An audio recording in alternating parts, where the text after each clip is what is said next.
$20,000? How dare you? My father's palm cracked across my face before I could even process what was happening. Through my tears, I saw my stepmother Becca's perfectly manicured hand covering her mouth in theatrical horror, while her daughter Alexa smirked from behind her mother's shoulder. "Dad, please listen to me," I begged, pressing my hand against my stinging cheek. "I didn't take Alexa's college fund. I would never steal anything." I'm Sarah Mitchell, and at 22, I watched my entire world collapse because of a carefully orchestrated lie. The worst part? Deep down, I'd seen this coming from the moment Becca and her daughter wormed their way into our lives 5 years ago. The setup had been building for years, starting with my parents' divorce when I was 7. Mom got primary custody, but Dad remained present with his weekend visits and attendance at school events. Everything ran smoothly, or as smoothly as a divorced family could, until I turned 17. That's when Dad met Becca at some corporate networking event. Becca was everything my mom wasn't. Polished, sophisticated, with her perfectly highlighted hair and designer suits from her job as a senior bank manager. She had a 15-year-old daughter, Alexa, who was already the head cheerleader at her private school. Within 3 months, they'd moved into Dad's house, and our family dynamic shifted dramatically. On the surface, they were picture-perfect additions to our family. Becca brought homemade cookies to our first meeting, hugged me like we'd known each other forever, and talked endlessly about the wonderful memories we would create together. Alexa called me sis in front of Dad and posted carefully filtered selfies of us on Instagram with hashtags like #blendedfamily and #sisterlove. But when Dad wasn't around, it was like a switch flipped. The warmth in their eyes would freeze over, and their true colors emerged. "God, your clothes are so basic," Alexa would say, flipping her perfectly styled hair. "Maybe if you shopped somewhere besides Target, guys would actually notice you?" Becca would add her own subtle digs, always wrapped in a veneer of concern. "Honey, have you considered doing something about those split ends?" First impressions are so important in the professional world. Every time I tried to tell Dad about their behavior, Becca would turn on the waterworks. "I'm trying so hard to make this work," she'd sob, dabbing at her eyes with an expensive silk handkerchief. "Maybe Sarah is just having trouble adjusting to sharing your attention?" And Dad, completely under her spell, would lecture me about being more accepting of my new family members. Now, standing in their pristine living room with my cheek burning from Dad's slap, I watched as Becca produced bank statements showing mysterious withdrawals from Alexa's college fund account. The papers trembled in her manicured hands as she played her role perfectly. I still remember every excruciating detail of that afternoon. The late summer sun streamed through the windows, casting long shadows across Becca's perfectly curated living room as she theatrically revealed the stack of bank statements. $20,000, Becca announced, her voice quivering with practiced precision.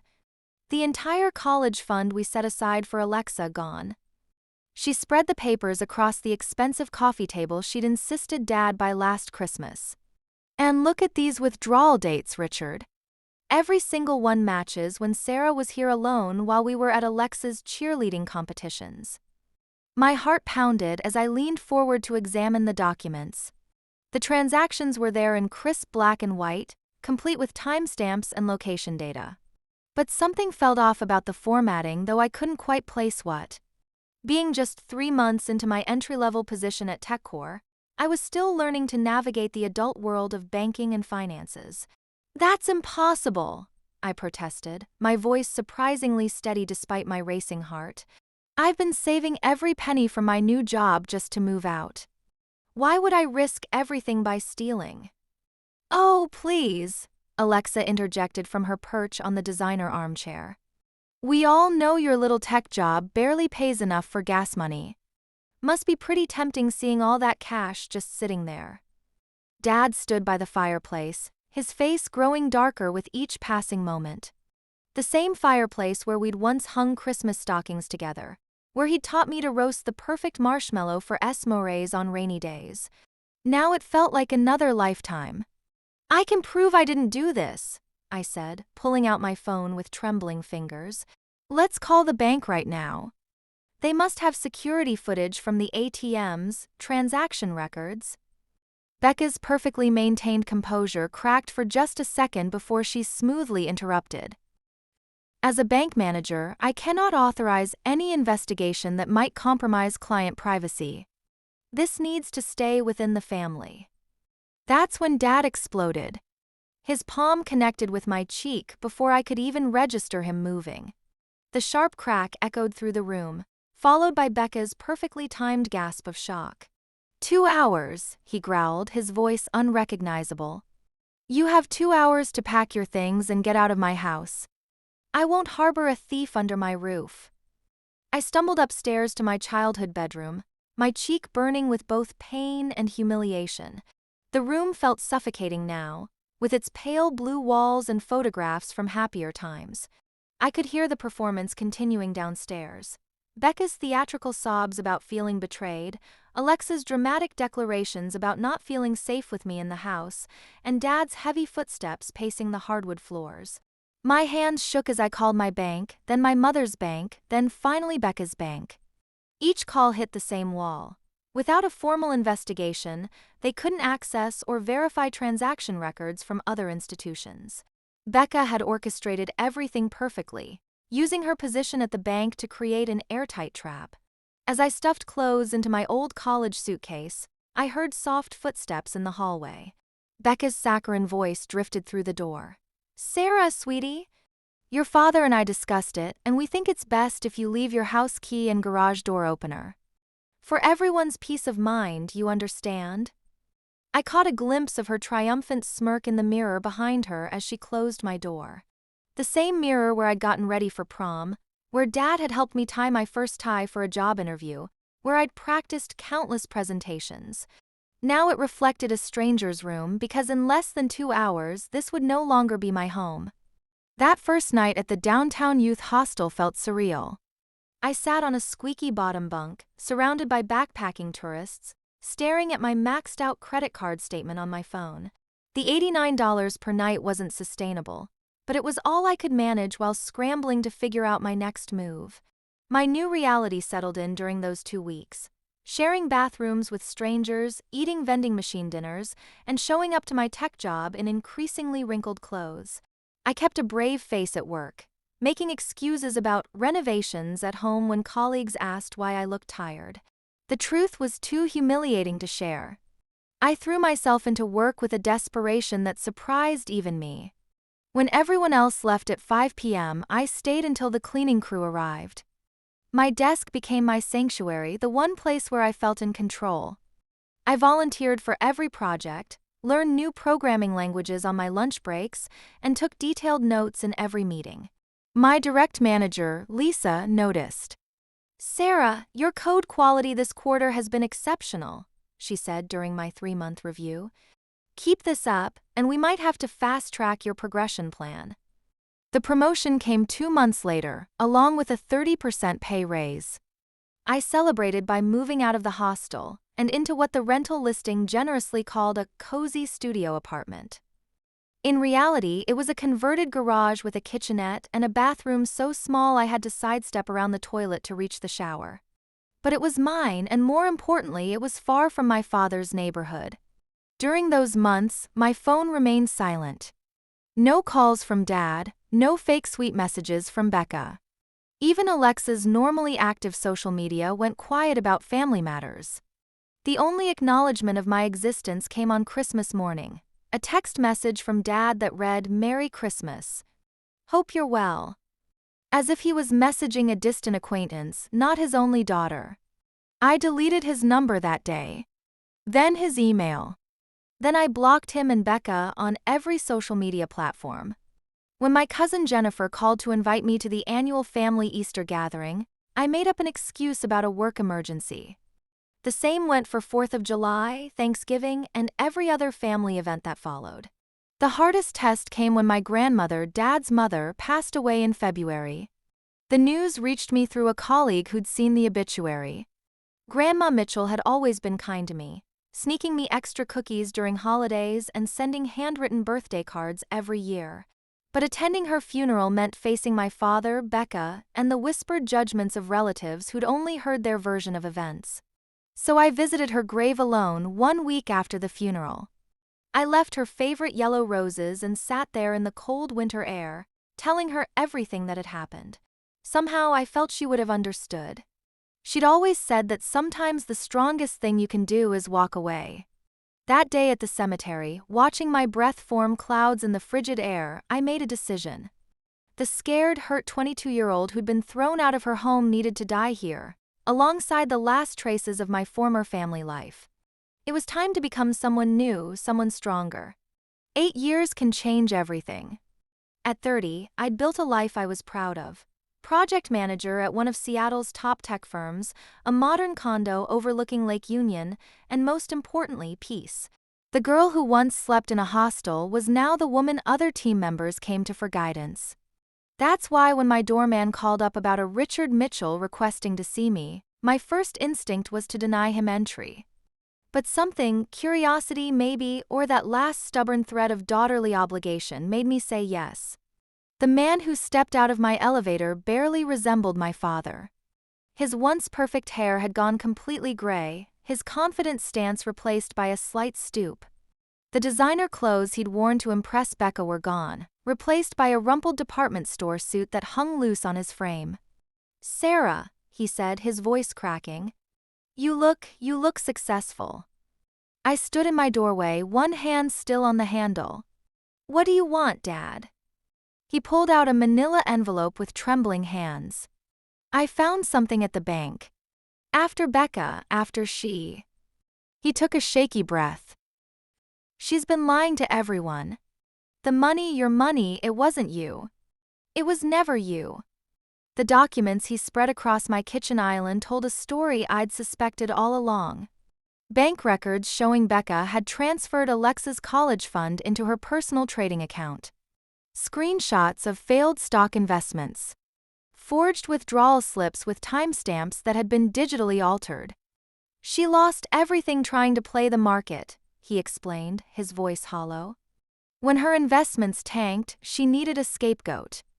You were convenient." I felt nothing as I looked at the evidence. No satisfaction, no vindication, just a deep, cold emptiness. Then my father did something I'd never seen before. He dropped to his knees on my pristine hardwood floor. "I'm so sorry, Sarah. I was blind. I was stupid. I should have believed you. I should have protected you. Please." His voice broke. "Please forgive me.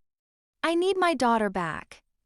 I watched him cry, this man who had once been my hero, now reduced to begging on my floor. He looked pathetic, but not in a way that sparked pity. "I need your help," he continued between sobs. "I want to divorce Becca, but she's threatening to take everything. Do you know any good lawyers?" A harsh laugh escaped my throat before I could stop it. "Let me get this straight," I said, my voice arctic.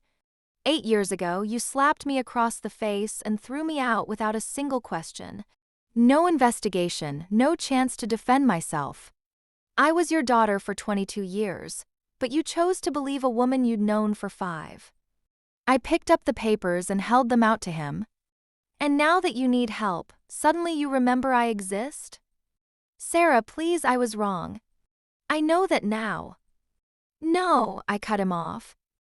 "You don't get to do this. You don't get to show up when it's convenient and expect me to forget 8 years of silence. 8 years of holidays alone. 8 years of building myself back up from nothing." After Dad's visit, my mother's behavior shifted so dramatically it gave me whiplash. She'd been my one ally throughout the whole ordeal, the person who listened to me cry in that hostel, who sent care packages to my tiny garage apartment. But the moment she heard about Dad's apology, something changed. "He came to see you?" Mom's voice crackled through my phone during our weekly call. "Oh, honey, that must have taken so much courage for him." I nearly dropped my coffee mug. "Courage? Are you serious? He only came because he needs a lawyer to fight Becca." The calls became more frequent after that, always circling back to the same theme. "He's your father, Sarah. Your only father. Or, everyone makes mistakes, sweetheart. Even terrible ones. Each conversation felt like a sales pitch for forgiveness I wasn't selling. Then I started noticing the little things. Mom's social media showed her at restaurants I knew Dad frequented. She'd mention running into him at their old favorite coffee shop, the one 30 minutes from her house. The final straw came when my neighbor mentioned seeing them walking together in my condo's neighborhood, a full hour from either of their homes. I confronted her over dinner at her place, the same kitchen table where she'd once promised me we'd get through this together. How long have you been seeing Dad? Mom's fork clattered against her plate. Seeing him? Don't be ridiculous. We've just been talking. Talking? In my neighborhood? At romantic restaurants? I pushed my plate away. Mom, are you trying to get back together with him? Her face flushed, but instead of answering my question, she went on the offensive. You're 30 years old, Sarah. Don't you think it's time to let go of this teenage angst? Your father made a terrible mistake, yes, but he's trying to make amends. Teenage angst? I stood up so quickly my chair scraped against the floor. He destroyed my life. I slept in a hostel, lived off credit cards, rebuilt everything from nothing. And you were there. You saw what it did to me. That was 8 years ago. She slammed her hand on the table. Stop being so dramatic and grow up. Did you ever think that maybe your stubbornness is hurting this family? That maybe your refusal to forgive is what's keeping us all from healing? I stared at her, this woman who'd held me through my parents' divorce, who'd taught me to be strong, who was now choosing my father's redemption story over my trauma. There is no us all anymore, Mom. You don't get to rewrite history just because Dad's single again. You're being childish, she snapped. This isn't just about you anymore. People change, relationships evolve. If you can't understand that. Oh, I understand perfectly, I cut her off, grabbing my purse. You're so desperate to recreate your fairy tale ending that you're willing to forget everything he did. Well, I can't forget. And I won't pretend to for your sake. Sarah Elizabeth Mitchell, don't you dare walk out that door. I turned back one last time, my hand on the doorknob. You know what's funny, Mom? When Dad threw me out, at least he was honest about choosing Becca over me. You're choosing him over me while pretending you're doing it for my own good. I'm not sure which is worse. The email from Becca arrived at 3 a.m. on a Tuesday, subject line. Thought you should know the truth. I almost deleted it, but something made me click. Your precious daddy isn't the victim he's pretending to be, the message began. And your sweet mommy isn't so innocent either. Want to know what they've really been up to? Attached were dozens of photos and documents. Hotel receipts from the Marriott downtown. Security cameras still showing my parents entering and leaving together. Timestamps from various dates over the past 3 years, all during times Becca had been away on business trips. The most recent photo was dated just 2 months before Dad's tearful appearance at my doorstep. There they were, my parents, sitting intimately in a corner booth at Giovanni's, Dad's hand covering Mom's, their heads close together, looking like teenagers sharing secrets. My stomach lurched. I ran to the bathroom and threw up, the bitter taste in my mouth matching the disgust in my heart. Everything clicked into place. Mom's sudden advocacy for Dad, her convenient appearances in my neighborhood, her push for family healing. My phone buzzed, Becca requesting a meeting. Against my better judgment, I agreed to meet her at a coffee shop. She looked different, harder somehow, her perfectly maintained facade cracking around the edges. I may be losing everything in this divorce, she said, stirring her untouched latte, but at least I can expose their hypocrisy. They've been sleeping together for years. Every time I had a banking conference, your father would run straight to your mother's arms. She pulled out more evidence. Credit card statements showing dinner dates, a lease agreement for a small apartment they'd shared part-time, even text messages she'd recovered from Dad's old phone. You know what's funny? Becca laughed bitterly. I actually felt guilty about what we did to you. 4 years it ate at me. But look at them, plotting and scheming while playing the devoted ex-spouses. At least I was honest about being a bitch. I sat there, numb, as she laid out years of deception. My father's dramatic apology, my mother's passionate pleas for forgiveness, all part of their carefully constructed reconciliation story. They weren't trying to heal our family. They were trying to clear their consciences before going public with their relationship. That evening, I sat in my home office, staring at my phone. I had 2 unread messages.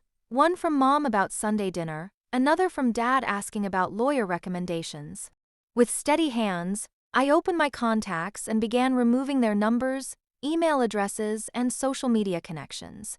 As I deleted the last traces of my parents from my life, I remembered something my therapist once said: sometimes the people who hurt us most are the ones who taught us how to hurt in the first place. Life has a way of teaching you what really matters. 6 months after cutting ties with my parents, I was promoted to technical director at my company.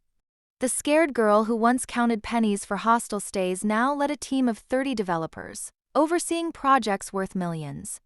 My therapist, Dr. Chen, helped me understand that success wasn't my revenge, it was my redemption. Healing doesn't mean forgetting, she'd say during our sessions. It means growing around your wounds until they become part of your strength. The wedding announcement appeared in the local paper on a crisp autumn morning. Richard and Catherine Mitchell joyfully announced their reconciliation and renewed vows. The photo showed them beaming at each other, looking like they'd finally gotten their happily ever after. My coffee didn't even get cold as I read it.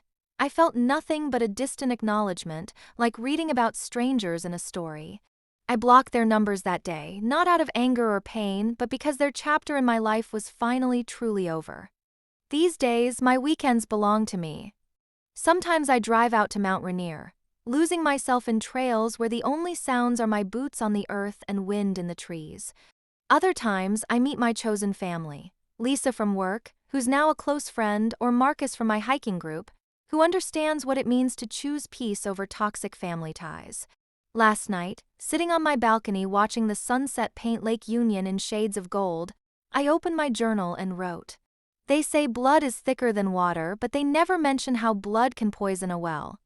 Sometimes the bravest thing isn't fighting for family, it's accepting that family isn't always worth the fight. I've learned that peace doesn't come from forgiveness or reconciliation. It comes from finally being honest with yourself about what you deserve. Today, I choose my own path. Today, I am not a daughter seeking approval or a child wanting love. I am simply Sarah, and that is more than enough. I closed the journal and smiled. Tomorrow, I'm leading a charity hike with my hiking group, teaching inner-city kids about nature and resilience. Next week, I'm flying to London to present at a tech conference. My life is full, not with the echoes of family drama or the weight of others' expectations, but with moments I've chosen for myself. Some might call it lonely, walking away from family. But there's a difference between being alone and being at peace. In the end, I chose peace. And in that choice, I finally found myself.